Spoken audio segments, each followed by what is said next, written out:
cette terre de Canaan, cette nouvelle terre promise que serait l'Alsace-Rhénanie, pour dire les choses un peu comme cela, c'est une terre qui est européenne, et c'est l'Europe de l'Ouest, c'est pas l'Europe de l'Est.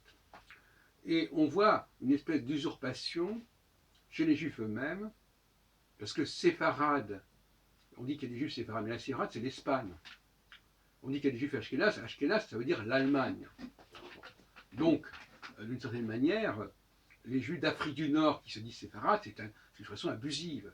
Les Juifs de Pologne ou d'Ukraine qui se disent ashkénazes, c'est abusif. Donc, c'est abusif, mais ça veut dire aussi une sorte de processus d'affirmation identitaire qui veut relier les gens qui n'appartiennent pas à cette Europe occidentale, qui veut les relier par le biais justement de cette usurpation d'intitulés. On se dit séfarade alors qu'on est d'Afrique du Nord, on se dit ashkénaze alors qu'on est de Kiev, etc., etc. Et après on va dire, ah ben oui, mais d'ailleurs les Alsaciens sont aussi des ashkénazes. Voilà. Et puis les gens de Provence, les Juifs de Provence, les Juifs du Pape, les Juifs d'Avignon, ce sont des séfarades. Non, ce sont des séfarades, oui, effectivement, mais ce ne sont pas des séfarades au même titre que les séfarades qui viennent d'Afrique du Nord. Donc voyez-vous, il y a déjà au sein de la communauté juive un processus de substitution, d'usurpation qui est assez malsain, mais qui est très révélateur, et c'est ça qui me paraît important, très révélateur.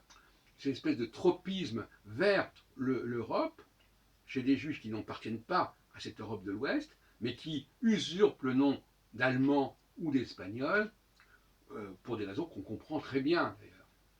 Et moi, je l'ai déjà dit, le sionisme herzlien, qui est comme un auteur qui a écrit son livre en français et notamment en allemand, hein, un auteur plus ou moins bilingue, comme j'ai montré dans le sionisme et ses avatars en 2002, eh bien, il voulait éviter que les juifs n'appartenant pas à cette sphère franco-allemande ne viennent envahir ces pays, ne viennent perturber et polluer le judaïsme judéo-allemand, et donc il a voulu les envoyer ailleurs.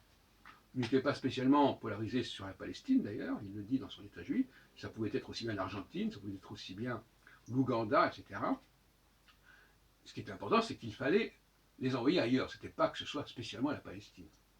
Ce n'était pas spécialement la fameuse terre promise de la Bible. Et ce n'était surtout pas la terre promise judéo-franco-allemande qui était réservée aux vrais juifs, puisque malheureusement, qu'on le veuille ou non, la sélection des juifs, c'est que finalement, le vrai peuple juif élu, c'est le peuple qui se retrouve aujourd'hui dans cette terre promise judéo-allemande, franco-allemande.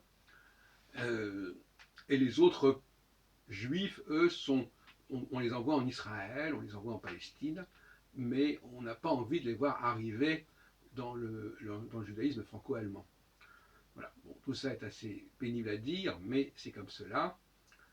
Et d'ailleurs, d'une certaine manière, une grande partie du judaïsme slave, polonais, etc., a été touchée par la Shoah. Il faut dire les choses comme elles sont. Hein.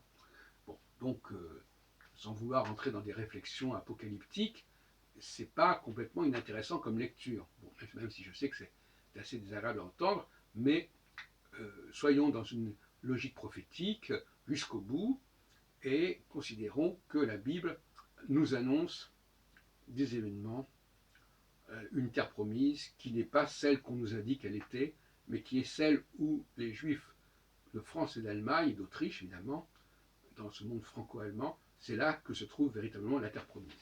Nous y reviendrons.